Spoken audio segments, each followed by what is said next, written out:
What if the wildest conspiracy theories you've heard were actually true? Some secrets were never meant to be uncovered, until now. We've all heard the whispers, stories of government cover-ups and hidden agendas, dismissed as the ramblings of madmen. But what if, just what if, there's more to these stories than meets the eye? History, they say, is written by the victors. But some stories refuse to be silenced, buried beneath layers of classified documents and redacted files.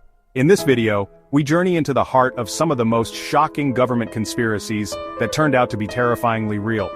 We'll sift through declassified documents, analyze news headlines, and listen to the voices of those who dared to expose the truth. Fasten your seatbelts because the journey into the shadows is about to begin. The human mind, a vast, unexplored frontier, capable of extraordinary feats. But what if this very power could be harnessed, controlled, even weaponized? That was the chilling objective behind MKUltra, a top-secret CIA program that delved into the darkest corners of mind control. Imagine a world where your thoughts, your memories, your very will could be manipulated without your knowledge. That was the terrifying reality for countless individuals who unknowingly became subjects of MKUltra. From the 1950s to the early 70s, under the veil of the Cold War, the CIA embarked on a series of clandestine experiments using unsuspecting citizens as guinea pigs. Their goal? To find ways to control human behavior to create the perfect assassin, the ultimate sleeper agent.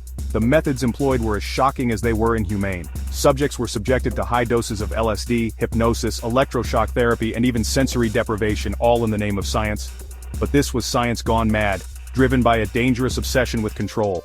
Imagine being strapped to a table, a mind awash in psychedelic drugs, your senses bombarded with flashing lights and subliminal messages.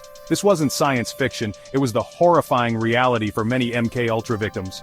One such victim, a former tennis player named Ted Kaczynski, went on to become the infamous Unabomber, his descent into madness tragically intertwined with the experiments conducted on him. His story, though extreme, highlights the devastating and unpredictable consequences of MKUltra. The program, shrouded in secrecy for decades, finally came to light in the 1970s, thanks to the tireless work of investigative journalists and whistleblowers. The public was outraged, horrified that their own government could engage in such unethical and morally reprehensible acts. Congressional hearings were held, declassified documents revealed the shocking truth, and the CIA was forced to admit its role in the program. But the damage was done. Lives had been shattered, minds irrevocably altered, all in the name of national security. The legacy of MKUltra continues to haunt us today, a chilling reminder of the potential for government overreach and the dangers of unchecked power. It serves as a stark warning that even in the pursuit of security, some lines must never be crossed. The very notion of mind control seems ripped from the pages of a dystopian novel, yet MKUltra reminds us that truth can be stranger and far more disturbing than fiction. It forces us to confront an unsettling question. How much control do we really have over our own minds, and what happens when that control is usurped? In the annals of medical history, the Tuskegee Syphilis Study stands as a chilling testament to the devastating consequences of unchecked prejudice and medical malpractice. For 40 years, from 1932 to 1972, the U.S. government conducted a study on African American men in Macon County, Alabama, that can only be described as a monstrous betrayal of trust. Imagine being told you were receiving free healthcare from the government, only to discover that you were nothing more than a lab rat in a cruel and unethical experiment. That was the horrifying reality for the 600 black men of Macon County. These men, many of them impoverished sharecroppers, were lured into the study with the promise of free medical care, meals, and burial insurance. What they weren't told was that they were being studied to understand the natural progression of untreated syphilis. At the time the study began, penicillin was the known cure for syphilis. Yet, these men were deliberately denied treatment, even when it became readily available. They were left to suffer the debilitating effects of the disease, all in the name of medical research. The study's architects justified their actions by claiming that black men were inherently different, that they wouldn't seek treatment anyway, and that their suffering was a necessary sacrifice for the advancement of science. Can you imagine the audacity, the sheer cruelty of such a belief? To dehumanize a group of people based solely on the color of their skin, to deny them life-saving treatment, to treat them as expendable in the pursuit of knowledge? The Tuskegee study wasn't just unethical, it was morally reprehensible, a stain on the conscience of a nation that claimed to value equality and justice for all. It exposed the insidious ways in which racism can infect even the most respected institutions, twisting them into instruments of oppression. For 40 years the study continued, a shameful secret passed down from one generation of researchers to the next. It wasn't until 1972, when a whistleblower brought the study to the attention of the press, that the public finally learned the truth. The reaction was swift and furious. The nation was appalled that such a horrific experiment could have been conducted on its own citizens, and for so long. Lawsuits were filed, investigations launched, and the study was finally shut down. But the damage was irreparable. Many of the men in the study had died from syphilis or complications from the disease. Others had unknowingly infected their wives and partners, passing the disease down to their children. The Tuskegee Syphilis Study remains a chilling reminder of the dangers of medical racism and the importance of informed consent. It serves as a stark warning that even in the pursuit of knowledge, ethical boundaries must never be crossed. In the aftermath of the study, laws were passed to protect human subjects in research, and the medical community vowed to learn from the mistakes of the past. But the scars of Tuskegee run deep, a constant reminder of the human cost of scientific arrogance and racial prejudice. The year is 1962, the height of the Cold War. Tensions between the United States and Cuba are reaching a boiling point.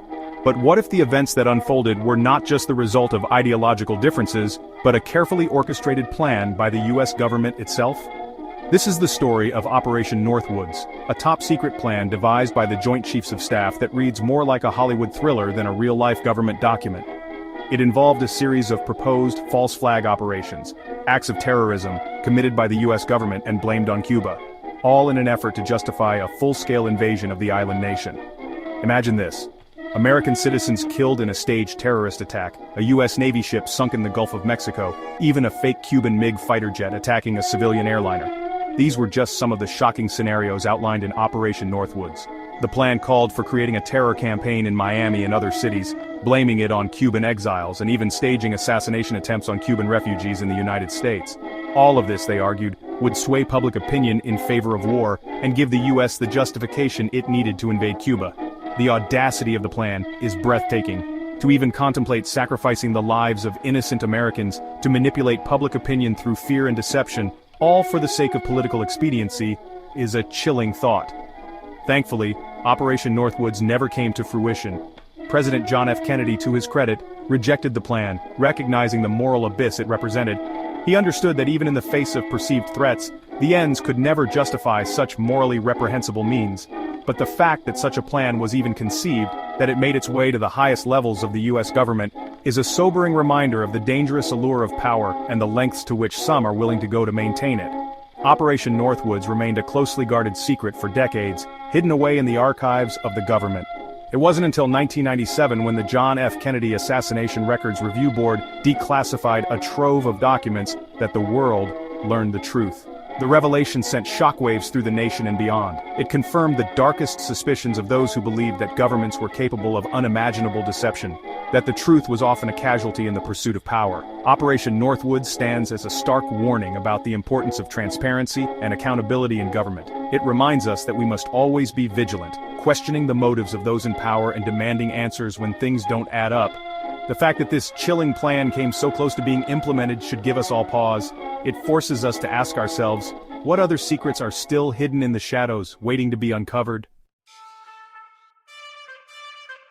From the depths of mind control experiments to the horrors of medical racism and the chilling prospect of government-staged attacks, we've journeyed through some of the darkest chapters of government history.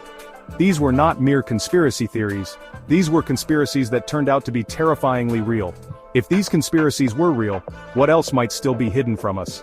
The truth is out there, waiting to be uncovered, often buried beneath layers of secrecy and misinformation.